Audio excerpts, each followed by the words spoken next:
The park ranger's radio crackled to a stop, mid-transmission, his weathered hand frozen on the receiver as he stared at the impossible scene before him. 8-year-old Emma Sullivan sat cross-legged on a fallen log, tears streaming down her dirt-stained cheeks, while a massive black bear, easily 400 pounds, positioned itself between her and the approaching rescue team like a fortress of fur and muscle. "Jesus Christ," whispered Dr. Sarah Chen, her tranquilizer gun trembling in her grip. "She's not running." The bear's dark eyes never left the humans, a low rumble building in its chest that sounded less like a threat and more like a mother's warning.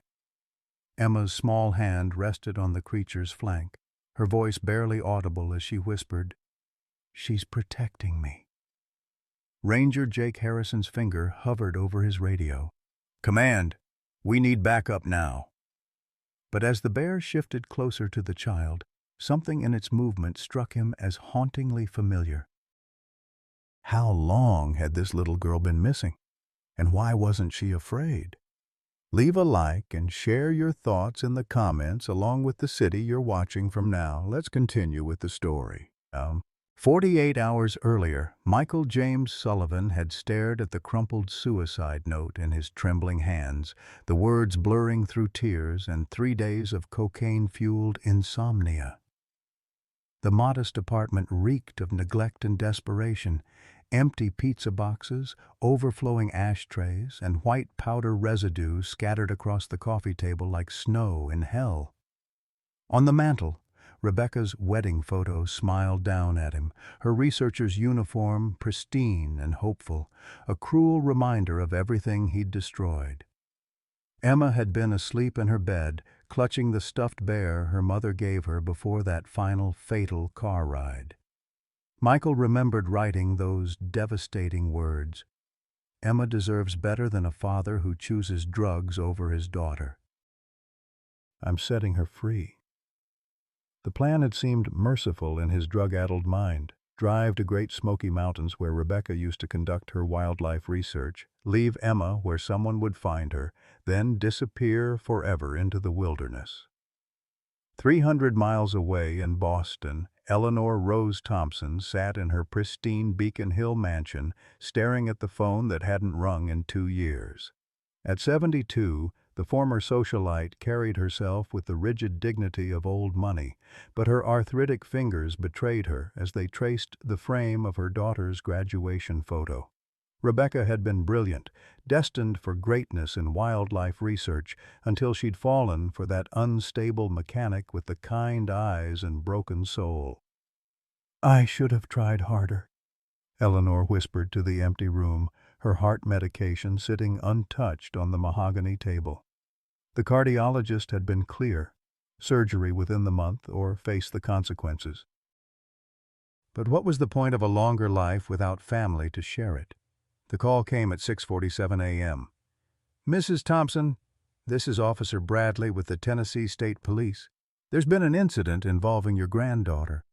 Eleanor's china teacup shattered against the marble floor. Meanwhile, Jake William Harrison was beginning his morning rounds at the park, unaware that his estranged foster son was about to shatter both their worlds. At 45, Jake had dedicated his life to these mountains after losing his own biological son to an overdose 15 years ago. He'd tried to save Michael Sullivan once, but addiction was a disease that demanded more love than one man could give. The radio call came in around noon. Missing child, 8 years old, blonde hair, last seen wearing a pink hoodie. Jake's blood ran cold as he recognized the description and location. He'd kicked Michael out of his life 2 years ago, unable to watch another son destroy himself with drugs. Now that decision felt like a death sentence for an innocent child. As 3 separate lives converged on the same tragedy, none of them knew that deep in the forest, a pregnant black bear named Marcus was experiencing her own devastating loss. She'd been one of Rebecca's research subjects, tagged and studied for years, and she still remembered the scent of the kind human who'd fed her berries and spoke to her in gentle tones. When Rebecca died, Marcus had grieved in her own way, and now maternal instincts and memory were about to collide in the most unexpected way. Michael's hands shook violently as he gripped the steering wheel, Emma's sleepy voice from the back seat cutting through his cocaine-induced haze like a knife. "Daddy, where are we going? I thought we were getting breakfast." The innocence in her question nearly broke him, but the drugs had convinced him this was mercy, not abandonment. He'd written the note 3 times, each version more devastating than the last, finally settling on words that would haunt him forever. "My beautiful Emma deserves a life without her broken father. I'm giving her the gift of freedom." The Great Smoky Mountains stretched endlessly before them as Michael pulled into the trailhead parking lot, the same spot where Rebecca had conducted her bear research for 5 years. Emma perked up, recognizing the familiar surroundings. "Are we visiting Mommy's workplace?" "She used to bring me here to see the bears." Michael's heart shattered as he helped her out of the car, her small backpack containing everything he thought she'd need: sandwiches, water, and hidden at the bottom, Rebecca's ashes in a small wooden box. "Daddy needs to make a phone call, sweetheart. Can you wait by that big rock over there? Just for a few minutes?" Emma nodded trustingly, skipping toward the boulder that marked the beginning of the trail her mother had walked countless times. Michael waited until she was settled, then drove away without looking back, the cocaine convincing him this was love, not cowardice. Emma waited for 20 minutes before calling out, "Daddy." The silence that answered chilled her more than the mountain air. She remembered her mother's rules about these woods: stay on the trails, never go alone, always tell someone where you're going. But Mommy wasn't here anymore, and Daddy had promised he'd be right back. With the logic of an 8-year-old who'd already lost too much, Emma decided to find the spot where Mommy used to work, the place with the berry bushes and the clear stream where the bears came to drink. The trail felt familiar beneath her small feet, muscle memory guiding her through the dappled sunlight and towering trees. Emma talked to herself as she walked, a habit developed during the long, lonely months after her mother's death. "Mommy always said the bears here were special, that they knew her. Maybe they'll know me, too." She didn't notice the massive paw prints in the soft earth beside the stream, or the way the forest had grown unusually quiet. Marcus emerged from the thick underbrush with the cautious grace of a creature who'd learned to trust humans, but only certain ones. The pregnant black bear's maternal instincts had been heightened for weeks, her body preparing for cubs she'd deliver within the month. But something about the small figure by the stream triggered recognition deeper than memory. This child carried the scent of the gentle human who'd spent years earning her trust, who'd spoken in soft tones and never threatened, who'd fed her berries and recorded her behavior with careful, loving attention. Emma looked up as the massive bear approached, her mother's teachings overriding fear. Don't run, don't scream, don't look threatening. Instead, she sat perfectly still on the fallen log, tears finally spilling over as the reality of abandonment hit her. "Hi," she whispered, remembering how her mother always greeted the research subjects. "I think my daddy left me here. I don't know what to do."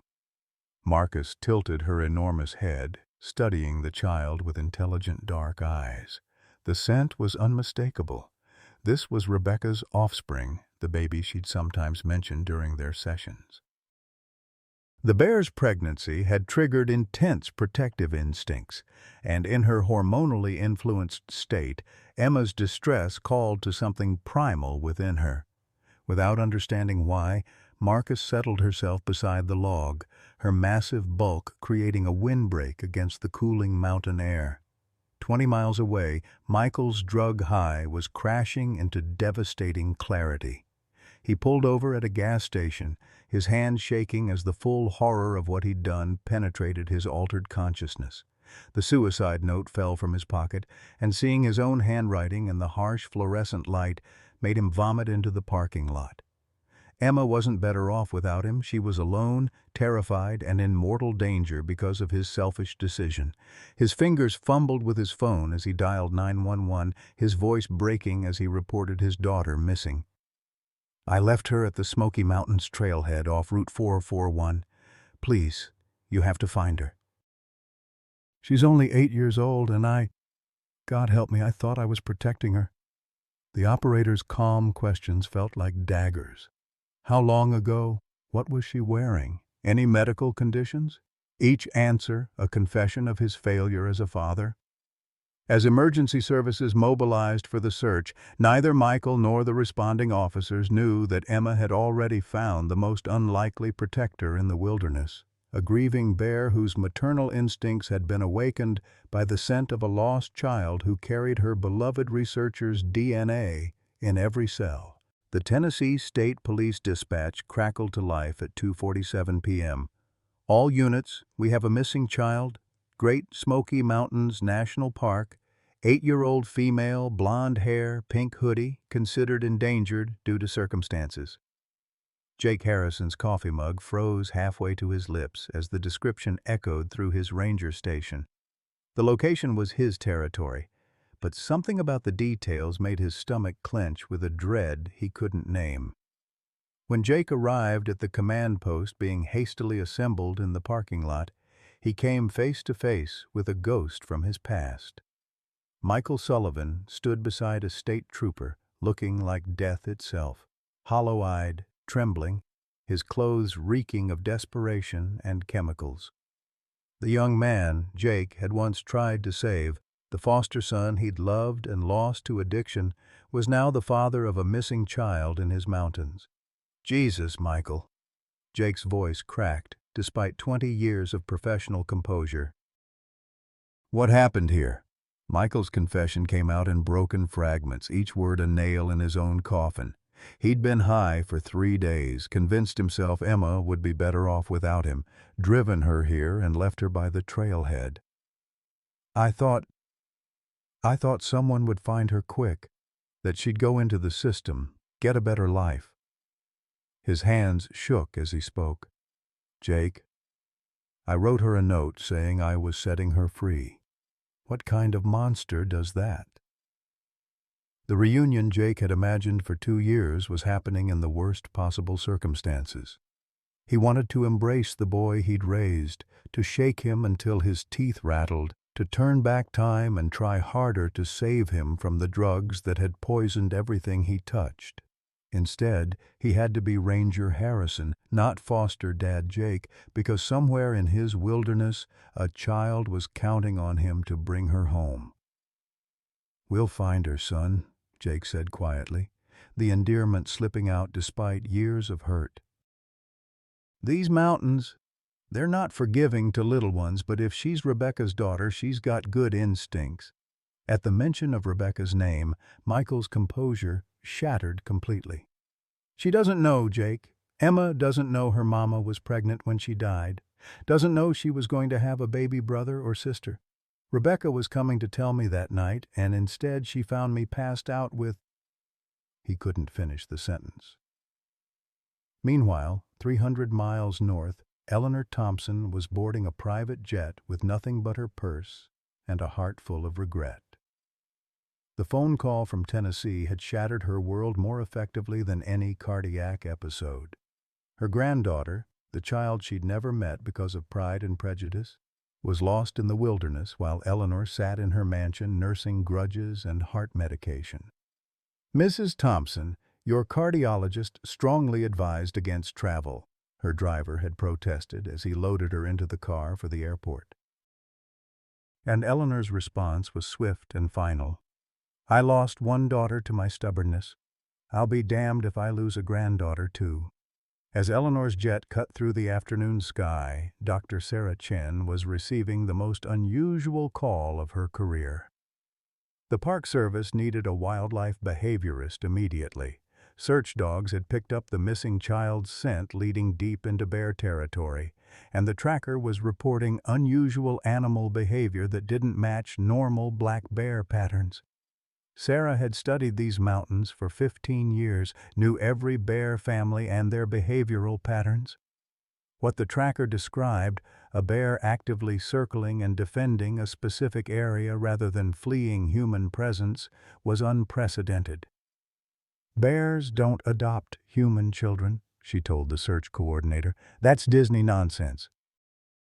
If a bear is protecting territory, it means something's threatening its cubs or food source."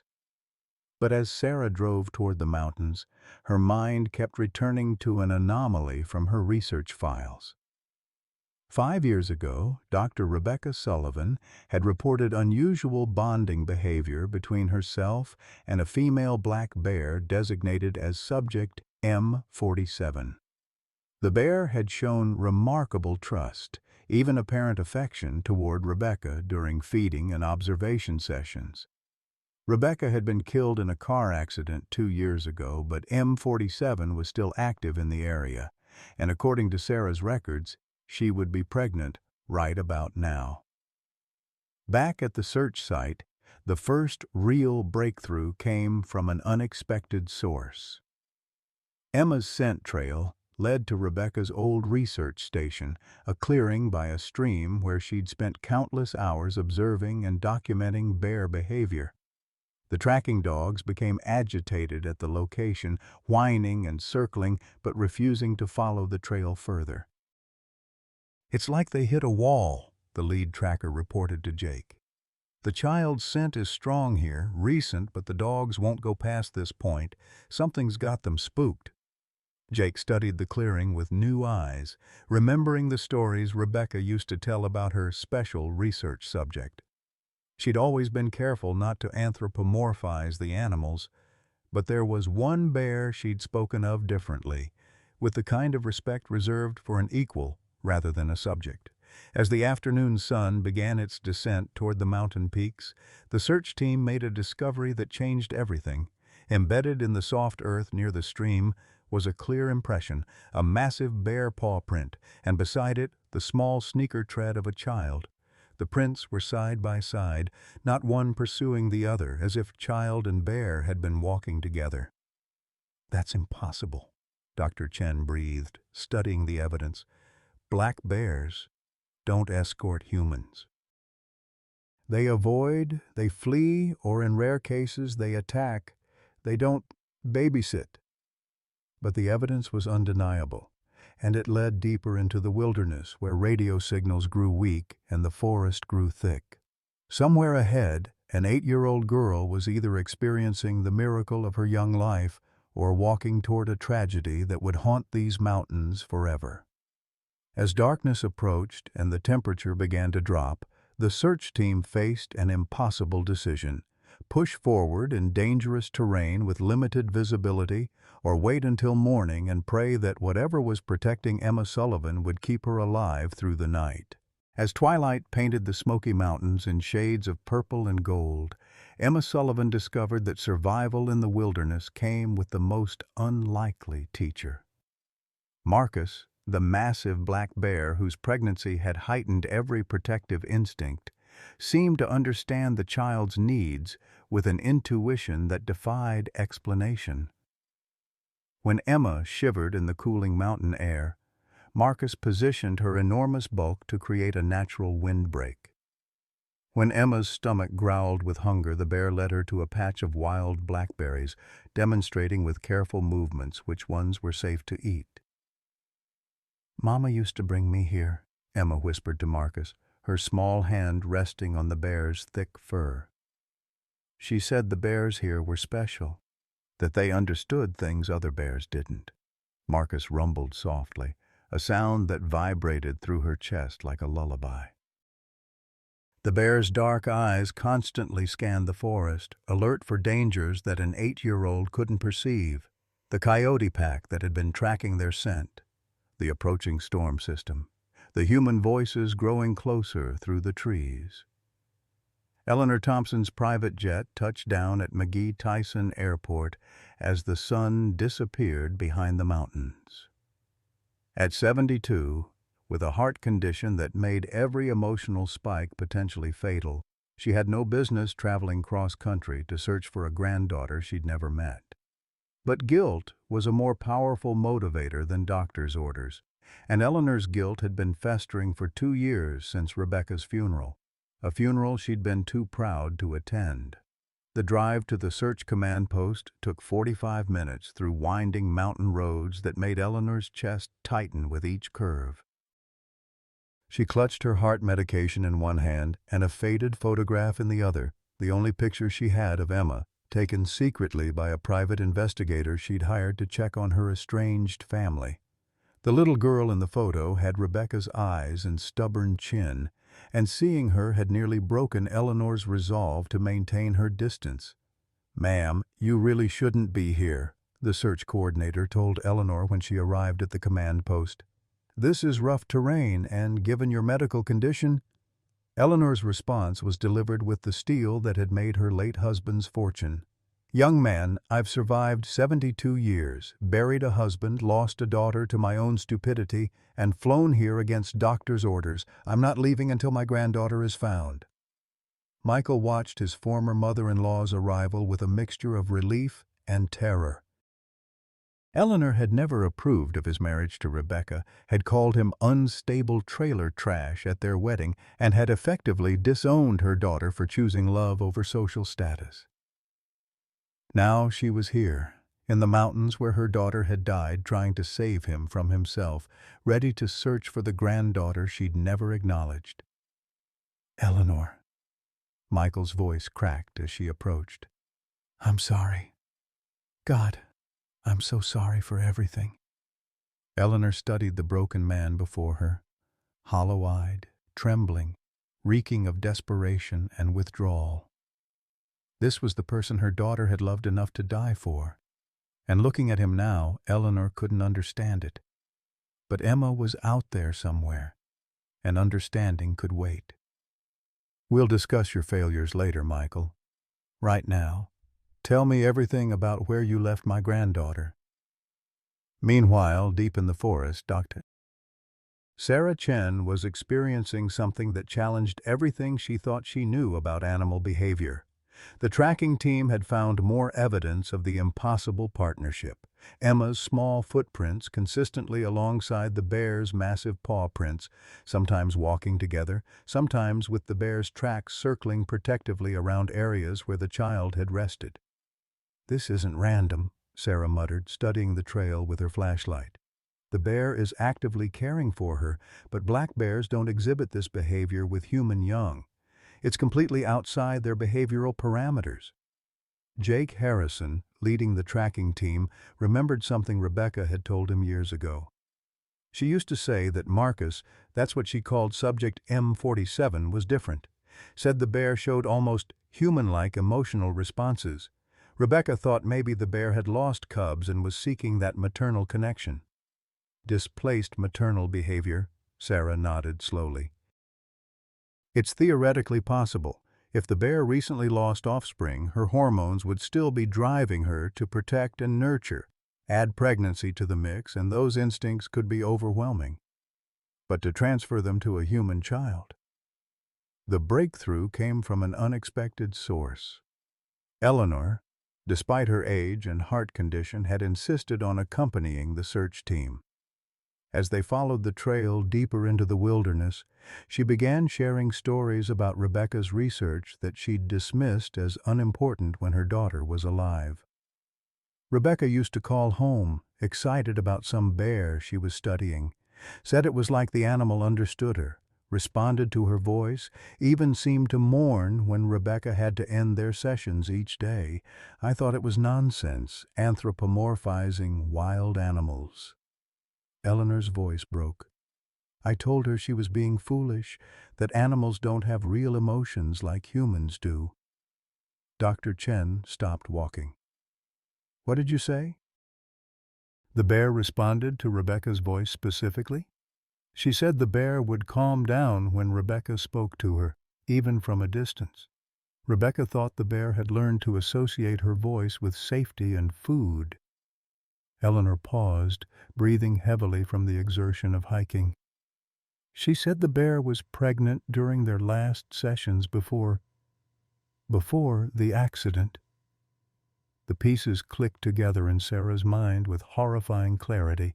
Marcus didn't just know Rebecca, she bonded with her. And if Rebecca died during Marcus's pregnancy, the bear would have experienced that loss as trauma. Now she's pregnant again and she finds a child who carries Rebecca's scent. Jake's radio crackled to life. "Team leader, we've got visual contact. You need to see this." Through the trees ahead, they could see the glow of a small clearing lit by moonlight. And there, in a scene that would haunt and inspire them for the rest of their lives, was Emma Sullivan, curled up against the side of a massive black bear, both of them sleeping peacefully beside a small stream. Marcus's huge paw was draped protectively over the child, her massive head turned toward the approaching humans, with eyes that reflected the moonlight like amber lanterns. "Jesus Christ," Jake breathed. "She's alive." But as the search team prepared to approach, Marcus rose to her feet, placing herself between Emma and the humans. The bear's posture wasn't aggressive, it was protective, the stance of a mother defending her young. Emma stirred awake, blinking in the flashlight beams, and her first instinct wasn't to run to the rescuers. Instead, she placed her small hand on Marcus's flank, as if reassuring the bear that everything was okay. "Don't move," Dr. Chen whispered urgently. "Everyone stay exactly where you are. This bear sees Emma as her cub." Any sudden movement, any perceived threat to the child, and maternal instincts will trigger defensive behavior. Eleanor stepped forward despite the protests of the search team. Her heart was hammering against her ribs, her medication forgotten in her pocket, but she couldn't stop herself. This was her granddaughter, Rebecca's baby, and she'd already lost too much to fear. "Emma," Eleanor called softly, using the voice she'd once used to calm Rebecca during childhood nightmares. "My name is Eleanor. I'm your mama's mama. Your grandmother." Emma's eyes widened, recognition flickering across her small face. "Mama used to show me pictures of you. She said you lived far away, but that you loved us anyway." The words hit Eleanor like a physical blow. Rebecca had lied to protect her daughter from the truth of their estrangement, had painted Eleanor as distant but loving rather than cold and rejecting. Even in death, Rebecca was protecting the people she loved from hurt. Marcus watched the interaction with intelligent eyes, her massive head swiveling between Emma and the approaching humans. Something in Eleanor's voice, perhaps its similarity to Rebecca's, seemed to calm the bear's protective instincts. But when Michael tried to step forward, Marcus immediately tensed, a low, warning rumble building in her chest. "She doesn't recognize you," Dr. Chen observed quietly. "The bear knew Rebecca, trusts Eleanor because of vocal similarities, but you're a stranger to her." Michael's heart shattered as he realized the truth. He'd been so lost in drugs and grief that he'd never brought Emma to visit her mother's research site. Marcus had bonded with Rebecca, was now protecting Emma, but had no positive associations with the father who'd abandoned his daughter in the wilderness. As the standoff continued, with Emma caught between her human family and her unlikely protector, none of them realized that the real crisis was just beginning. Marcus's pregnancy was further along than anyone suspected, and the stress of protecting Emma, combined with the presence of multiple humans, was triggering labor pains that would soon force impossible choices on everyone in that moonlit clearing. The standoff in the moonlit clearing stretched into its second hour, with Marcus growing increasingly agitated as more search personnel arrived. Dr. Sarah Chen watched through her binoculars as the pregnant bear's breathing became labored, her massive sides heaving with what could only be early contractions. The stress of protecting Emma while surrounded by humans was triggering premature labor, and Chen knew they were running out of time before the situation became catastrophic. "She's going into labor," Chen whispered urgently into her radio. "We need to clear this area now, or we're going to have a protective mother bear giving birth with a human child in the danger zone." Eleanor refused to step back, her heart condition forgotten in the face of finally meeting her granddaughter. "Emma, sweetheart, can you hear me? I know you're scared, but we need you to come to us slowly." Emma looked between her grandmother and Marcus, confusion clear on her small face. "But she's hurt, Grandma Eleanor. I can feel her tummy moving, and she's making scared sounds. Mama always said never to leave hurt animals alone." The wisdom of Rebecca's teachings, passed down to her daughter, was now complicating the rescue. Emma's empathy for Marcus was preventing her from leaving the bear's side, and the bear's protective instincts were being amplified by the pain of premature labor. Michael stood behind the rescue line, his withdrawal symptoms making his hands shake uncontrollably. Jake placed a steadying hand on his foster son's shoulder, 2 decades of hurt temporarily forgotten in the face of crisis. "She's scared of you, Michael. The bear doesn't know you, and right now any unknown threat could trigger an attack." "I did this," Michael whispered, his voice breaking. "All of it.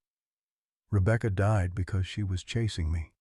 Emma's out there because I abandoned her, and now—" He couldn't finish the sentence, but everyone understood.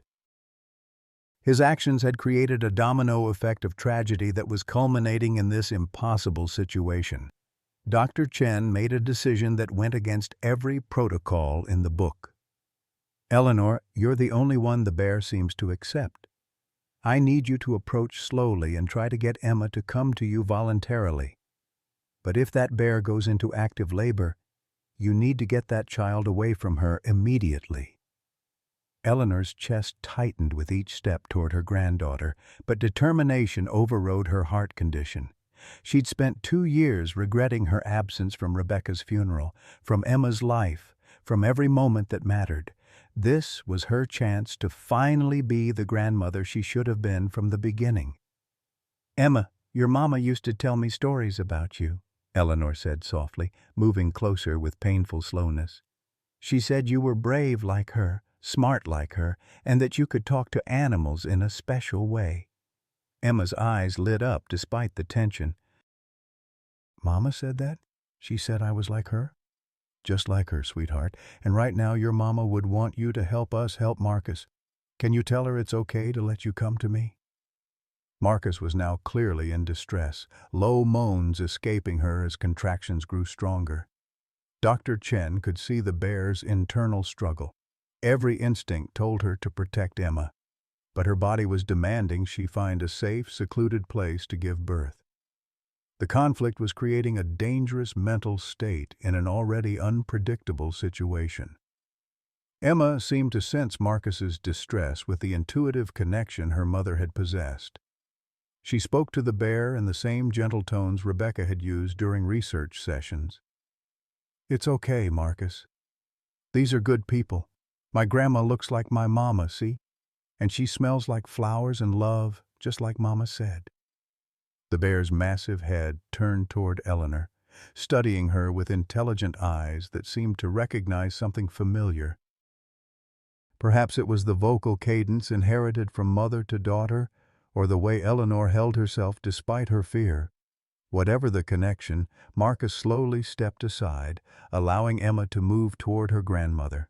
But as Emma took her first step away from Marcus, the unexpected happened. The bear's water broke with a gush that sent her into immediate, active labor. Marcus let out a roar of pain and confusion that echoed through the mountains, and her protective instincts went into overdrive. In her mind, Emma was her cub, and these humans were trying to take her baby away during the most vulnerable moment of her life. "Get down!" Jake shouted as Marcus charged toward the rescue team. But her target wasn't the adults. It was Emma, who she was trying to retrieve and protect. Eleanor threw herself between the charging bear and her granddaughter, her 72-year-old body no match for 400 pounds of desperate maternal fury. The impact sent Eleanor sprawling, her heart medication scattering across the forest floor as she clutched her chest in agony. "Grandma!" Emma screamed, running toward the fallen woman just as Marcus realized what she'd done. The bear's charge stopped abruptly. confusion replacing aggression as she looked between the injured human and the child she'd been trying to protect. Dr. Chen fired the tranquilizer dart with expert precision, but everyone knew it would take several minutes to take effect on an animal Marcus's size. During that time, she would be disoriented, in labor, and potentially more dangerous than ever. Eleanor lay gasping on the ground, her face gray with cardiac distress, while Emma knelt beside her, tears streaming down her small face. "I'm okay, sweetheart," Eleanor whispered, though they both knew it wasn't true. "Tell me about the stars." "Your mama loved the stars." Emma looked up at the night sky, her voice shaking as she recited the constellations Rebecca had taught her. "That's Ursa Major, the Great Bear. Mama said bears in the sky watch over bears on Earth, and that when people die, they become stars to keep watching over the people they love." Marcus, fighting the effects of the tranquilizer while experiencing another contraction, seemed to calm at the sound of Emma's voice. The bear lay down heavily, her breathing labored, torn between the need to give birth and the instinct to protect. Dr. Chen realized they were witnessing something unprecedented, a wild animal choosing to delay her own labor to ensure the safety of a human child she'd bonded with. Michael finally broke through the restraints holding him back, his paternal instincts overriding everything else. He dropped to his knees beside Eleanor and Emma, his hands shaking as he reached for his daughter. "Emma, baby, I'm so sorry. I'm so goddamn sorry for everything." Emma looked at her father with eyes that held too much understanding for an 8-year-old. "Daddy, you smell like the medicine that made you forget about me. But you're here now, and that's what matters." The simplicity of forgiveness from a child broke something inside Michael that drugs had numbed for 2 years. He gathered Emma into his arms while Jake knelt beside Eleanor, checking her pulse with the expertise of someone who'd seen too many medical emergencies in the wilderness. "Her heart's racing, but she's stable," Jake reported. "We need to get her to a hospital, but she's conscious and fighting." Eleanor struggled to speak, her voice barely audible. "Michael, the letter, in my purse. Rebecca wrote it before she died. You need to read it." As paramedics arrived to stabilize Eleanor and Marcus finally succumbed to the tranquilizer, giving birth to 2 healthy cubs with Dr. Chen's assistance. The rescue team faced the aftermath of a crisis that had revealed truths about love, sacrifice, and the bonds that transcend species. But Eleanor's mention of a letter promised one final revelation that would reshape everything they thought they knew about the tragedy that had started it all. The mountains had witnessed something extraordinary that night, a bear choosing to protect a human child, a grandmother risking her life for a granddaughter she'd never known, and a father finally choosing love over addiction. But the healing was just beginning, and the deepest wounds were yet to be exposed. The helicopter's rotors cut through the mountain air like mechanical thunder as Eleanor was airlifted to Knoxville's University Medical Center, her face ashen, an oxygen mask fogging with each labored breath. Emma sat beside her grandmother in the cramped medical bay, her small hand clutching Eleanor's wedding ring, the only piece of jewelry the older woman still wore after 40 years of widowhood. "Don't leave me too, Grandma," Emma whispered, her voice barely audible over the aircraft's noise. "I just found you." Eleanor's eyes fluttered open, focusing on her granddaughter, with the intensity of someone who knew their time was running short. She tried to speak around the oxygen mask, her words coming out in fragments that the paramedic had to strain to understand. "Letter, purse, Michael needs truth about Rebecca." Below them, in the forest clearing that had become an impromptu wildlife birthing center, Dr. Sarah Chen worked by generator-powered lights to ensure Marcus and her newborn cubs were stable. The tranquilized bear lay unconscious but breathing steadily, her 2 cubs, barely larger than house cats, nursing instinctively despite their mother's sedated state. She gave birth under the worst possible circumstances, Chen reported to the wildlife team. The stress should have killed these cubs, but somehow her maternal instincts overrode everything else. Michael rode in the second helicopter with Jake, the envelope from Eleanor's purse clutched in his trembling hands like a religious artifact. The letter was addressed to him in Rebecca's careful handwriting, postmarked the day before her death, but never delivered. Jake watched his foster son's face as Michael read, seeing 20 years of pain and confusion transform into something far worse, devastating understanding. "She was coming to tell me she was pregnant," Michael said, his voice hollow with shock. "Rebecca wasn't chasing me to stop me from driving drunk. She was coming to tell me we were having another baby." The letter shook in his hands as he continued reading. She'd been to the doctor that morning, confirmed it was a boy. She'd already picked out names. She was so excited to tell me, and instead she found me passed out with a needle in my arm. Jake felt his own chest tighten as the full scope of the tragedy became clear. Rebecca hadn't died trying to save Michael from himself.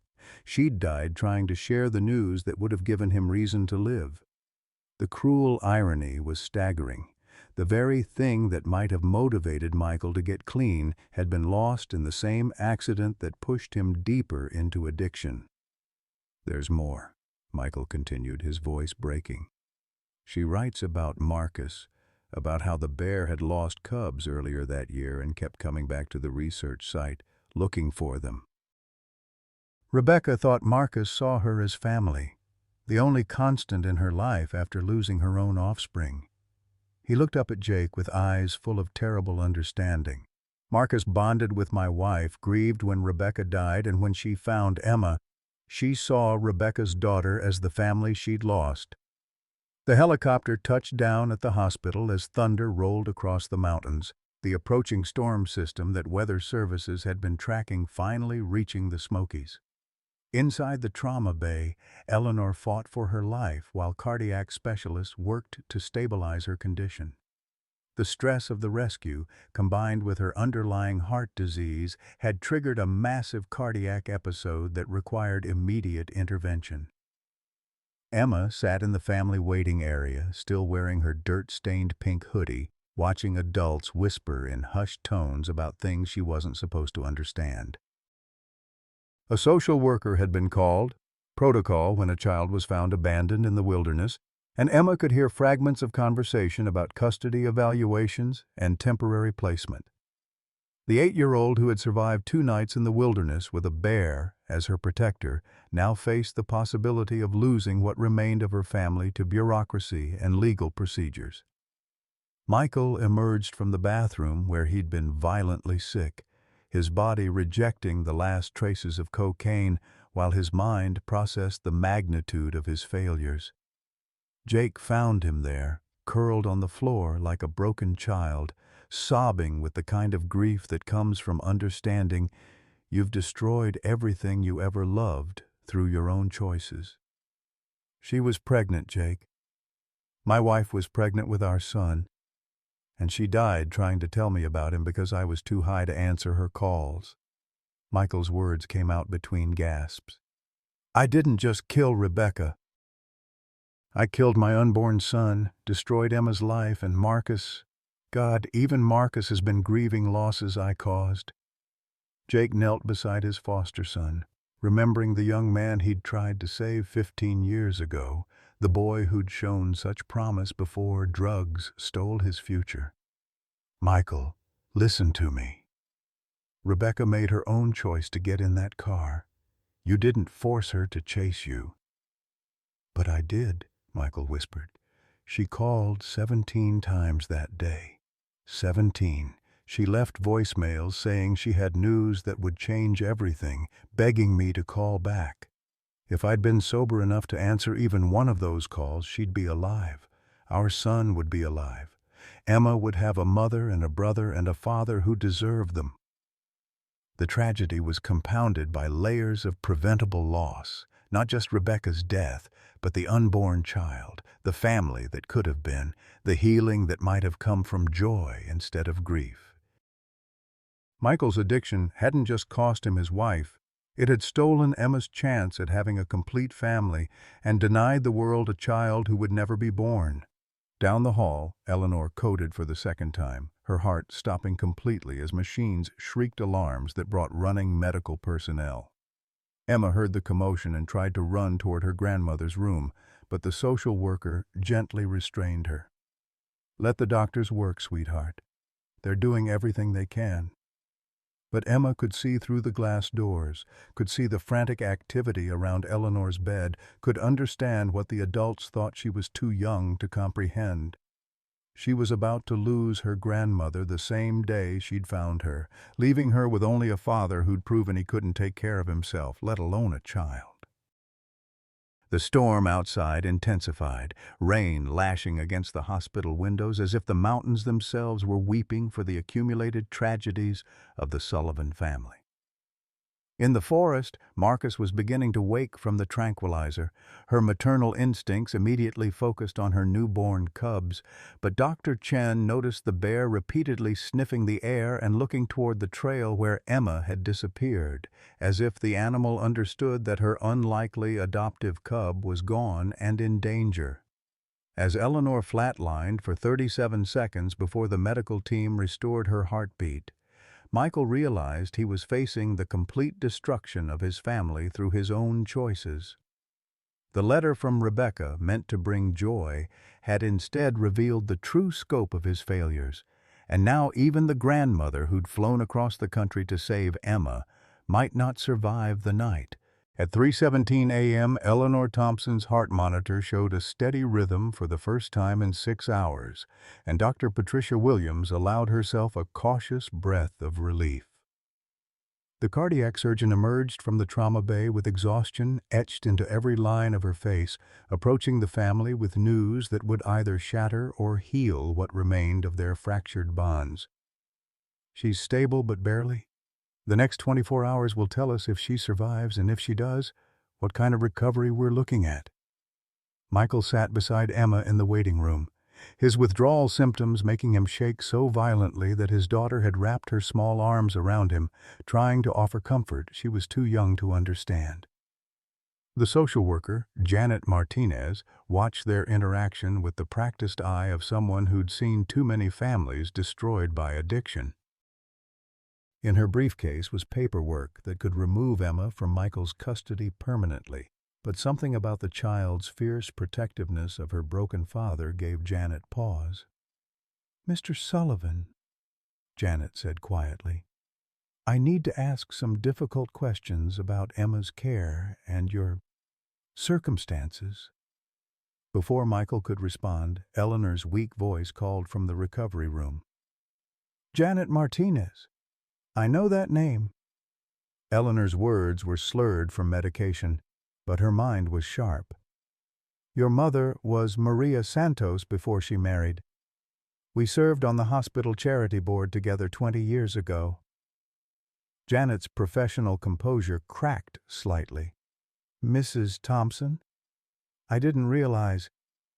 How do you know my mother?" "Small world, dear. Now listen carefully." Eleanor's voice grew stronger despite her weakened condition. "I've been a fool for 2 years, staying away from this family because of pride. But I won't let bureaucracy finish what my stubbornness started." She struggled to sit up, her heart monitor beeping irregularly. "I'm Emma's grandmother. I have means, and I want custody while Michael gets the help he needs." The revelation that Eleanor Thompson, one of Boston's wealthiest philanthropists, was Emma's grandmother changed the entire dynamic of the custody situation. Janet had grown up hearing stories about the Thompson family's charitable work, and Eleanor's reputation for both generosity and fierce protection of children was legendary in social services circles. But Michael's response surprised everyone. "No," he said firmly, his voice clearing for the first time in days. I mean, thank you, Eleanor, but I can't run from this anymore. Emma deserves better than a father who abandons her when things get hard. He turned to Janet, his hands still shaking but his eyes focused. What do I need to do? Rehab? Counseling? Drug tests? Whatever it takes to prove I can be the father she deserves. Emma looked between the adults who were deciding her fate, her 8-year-old mind processing the conversation with the clarity that comes from trauma. Can I say something? Her voice was small but determined. Daddy's sick, but he's not mean. And Marcus is sick too, but she protected me. Sometimes love means taking care of someone while they get better. Dr. Chen arrived at the hospital just as dawn was breaking over the mountains, her clothes muddy and her face etched with concern. I came as soon as I could. How's Eleanor? And I have news about Marcus that you need to hear. The wildlife behaviorist's news was both encouraging and complicated. Marcus had fully recovered from the tranquilizer and was caring for her cubs normally, but she'd spent the entire night searching the area where Emma had been, calling out with vocalizations Dr. Chen had never heard before. She's grieving, Chen explained. In her mind, Emma was her adopted cub, and now that cub is gone, she's displaying the same behaviors we see in bears who've lost offspring. Eleanor struggled to speak from her hospital bed, her voice barely audible. There's something else. In my purse. Bank documents. I've been paying for Marcus's care through the Wildlife Preserve Fund. Rebecca set it up before she died, but I continued it after the accident. The revelation stunned everyone. Eleanor had been secretly funding Marcus's protection and care for 2 years, ensuring the bear who had bonded with her daughter remained safe in the preserve. It was the closest thing to honoring Rebecca's memory that Eleanor had allowed herself, a way of loving her daughter indirectly when pride prevented her from loving her granddaughter directly. "Why didn't you tell us?" Michael asked, confusion and gratitude warring in his voice. Eleanor's eyes filled with tears. "Because I blamed you for Rebecca's death, and I couldn't separate my anger at you from my love for what she cared about. But watching Emma with that bear, seeing the connection, I realized Rebecca's research wasn't just about animals. It was about understanding that love doesn't follow the rules we think it should." Jake, who had remained silent through most of the revelations, finally spoke up. "Michael, son, I've got a proposition. The Park Service has been looking for someone to help manage the wildlife education program. It's not much money, but it comes with housing and health insurance. Most importantly, it would let Emma visit Marcus regularly as part of the educational outreach." The offer was unprecedented. Allowing a child to maintain contact with a wild bear went against every safety protocol. But Dr. Chen supported the idea. The bond between Emma and Marcus is unique. From a research standpoint, it could revolutionize our understanding of interspecies relationships, and from a therapeutic standpoint, it might help both Marcus and Emma process their grief. Eleanor made a decision that surprised everyone, including herself. "I'm not going back to Boston. I'm selling the mansion and moving here.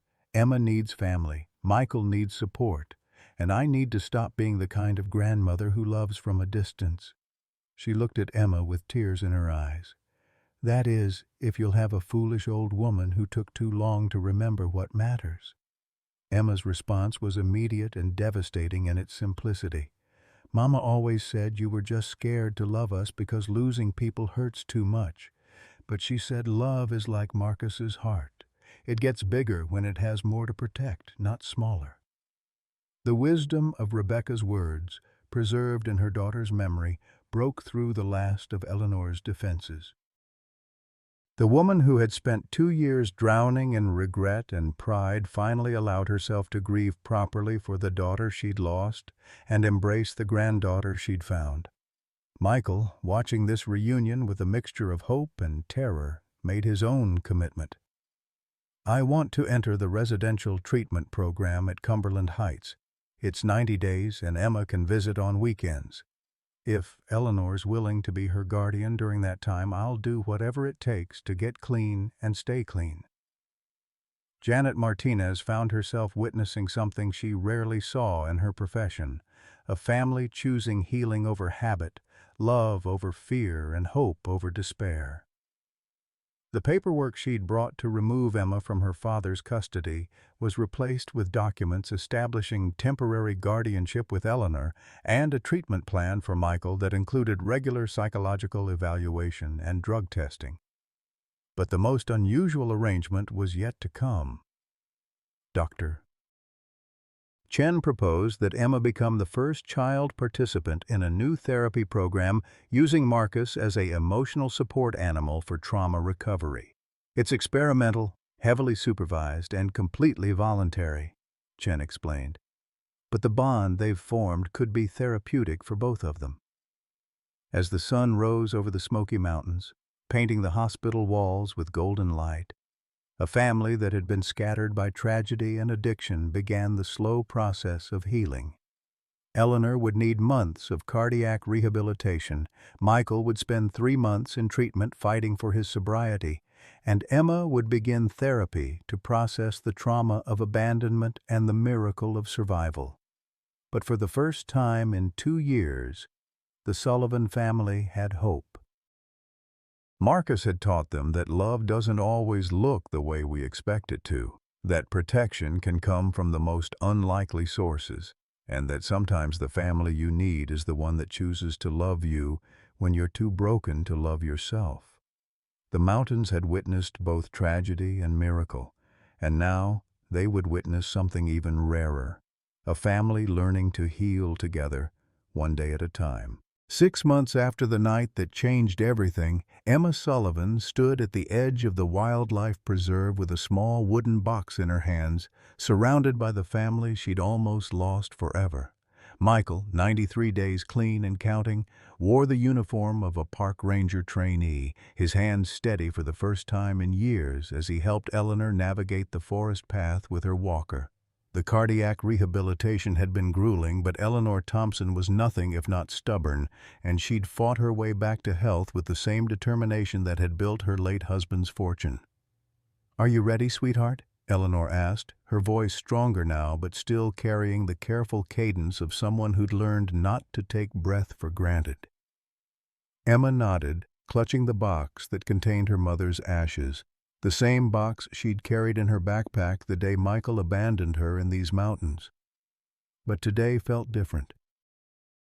Today felt like completion rather than abandonment, like honoring rather than hiding, like family rather than fear. Dr. Sarah Chen watched from a respectful distance, her research equipment forgotten as she witnessed something far more important than data collection. Over the past 6 months, Emma's weekly visits with Marcus had yielded remarkable results for both child and bear. Emma's trauma-related nightmares had decreased dramatically, while Marcus had shown unprecedented social behaviors that were revolutionizing the scientific understanding of animal emotional intelligence. "She's waiting for you," Dr. Chen called softly, gesturing toward the clearing where Marcus sat with her 2 cubs, now healthy 6-month-olds who tumbled around their mother's massive paws like furry gymnasts. The bear's eyes were fixed on Emma with the same protective intensity she'd shown that first night. But now it was tempered with recognition and what could only be described as joy. As Emma approached, Marcus rose and moved slowly toward her, the cubs following with the curiosity of young animals who knew no fear. The reunion was gentle, Marcus nuzzling Emma's hand with her massive snout, while the cubs investigated the interesting new scents this small human always brought with her. "Hi, Marcus," Emma whispered, her voice carrying the same tone Rebecca had used during her research sessions years ago. "I brought Mama to meet you officially this time." Michael watched his daughter with a mixture of awe and heartbreak. The child who had survived abandonment and found protection in the wilderness was now teaching her broken family about resilience, forgiveness, and the healing power of unconditional love. Her weekly sessions with Marcus had become legendary among the park staff, moments when human and animal communication transcended everything science thought it understood about interspecies relationships. Eleanor opened the wooden box with trembling fingers, her heart medication tucked safely in her pocket, but no longer dominating her every thought. "Rebecca, darling, I'm sorry it took me so long to bring you home. But your daughter, your beautiful, brave daughter, showed us all what love really looks like." As Eleanor scattered the ashes in the clearing where Rebecca had conducted her most important research, Marcus seemed to understand the solemnity of the moment. The bear sat perfectly still, her cubs pressed against her sides, while Emma spoke in the clear voice of a child who'd learned that love sometimes meant letting go. "Mama, this is Marcus, the bear who saved me when Daddy couldn't. And this is Grandma Eleanor, who flew across the country because she loves us, even though she forgot how to show it for a while. And this is Daddy, who's learning that being sick doesn't make you bad, it just makes you need more help to get better." Michael stepped forward, his sobriety chip, 93 days, clutched in his palm like a talisman. "Rebecca, I know I can't ask for forgiveness for what I did, for the choices that cost us everything, but I want you to know that Emma saved me the same way Marcus saved her. Sometimes love comes from the places we least expect it." Jake Harrison emerged from the trees carrying a bronze plaque, his park ranger uniform bearing the stripes of his recent promotion to area supervisor. The plaque was engraved with Rebecca's name and dates, along with words that captured her life's work. Dr. Rebecca Sullivan, wildlife researcher. She taught us that love transcends the boundaries we think divide us. "The Park Service approved the memorial," Jake announced, his voice thick with emotion. "This clearing is now officially designated as the Rebecca Sullivan Wildlife Research Station. Marcus and her cubs will be permanently protected here, and Emma's therapy program will become a model for wildlife-assisted healing across the country." Eleanor had used her considerable influence and resources to make it happen, funding not just the memorial, but an entire program that would help other traumatized children find healing through carefully supervised animal interaction. It was her way of honoring both Rebecca's memory and Emma's extraordinary resilience. As the family stood together in the dappled sunlight of the forest clearing, Marcus made a decision that surprised even Dr. Chen. The massive bear approached the small memorial plaque and gently touched it with her nose, a behavior she'd never exhibited before. Then she returned to Emma's side and settled down, allowing the child to lean against her warm flank just as she had that first terrifying night. "She remembers, Mama," Emma said with certainty that defied scientific explanation. "She knows this place is special because of all the love that happened here." Michael knelt beside his daughter, his voice breaking with gratitude and wonder. "Emma, can you forgive your daddy for leaving you here? I know saying sorry isn't enough, but I want you to know that losing you was what made me realize I had to choose between drugs and being your father. I chose you, baby. I choose you every single day." Emma's response was delivered with the profound simplicity that only children possess. "Daddy, love isn't about never making mistakes. It's about coming back and trying to do better. Marcus makes mistakes sometimes too, but she always protects her cubs. That's what love looks like."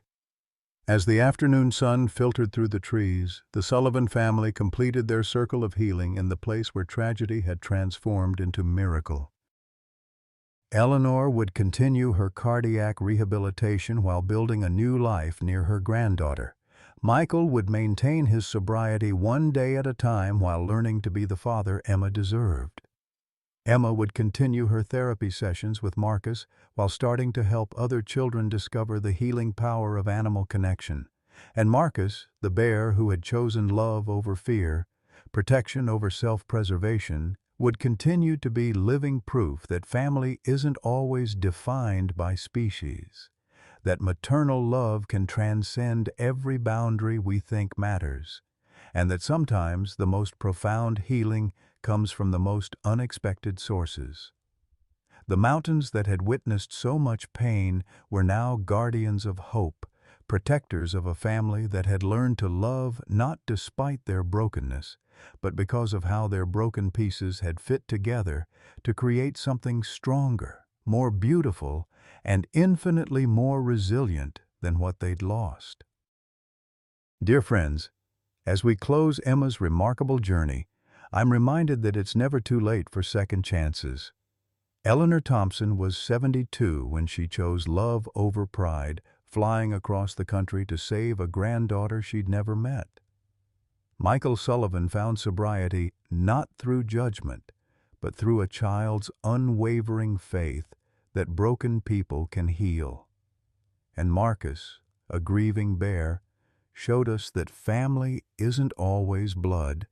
Sometimes it's whoever shows up when you need them most. How many of us carry regrets about relationships we've let pride destroy? How often do we assume it's too late to mend what's broken? Eleanor's story proves that love doesn't have an expiration date. At 72, with a failing heart, she discovered that being a grandmother wasn't about perfection. It was about presence. In a world that often feels divided and harsh, this story reminds us that healing happens when we choose connection over distance, forgiveness over resentment, and hope over despair. Sometimes the family we need finds us in the wilderness of our worst mistakes, ready to love us back to wholeness. What relationship in your life needs a second chance? Have you ever experienced unexpected love that changed everything? Share your story in the comments below. Your words might be exactly what someone else needs to hear today.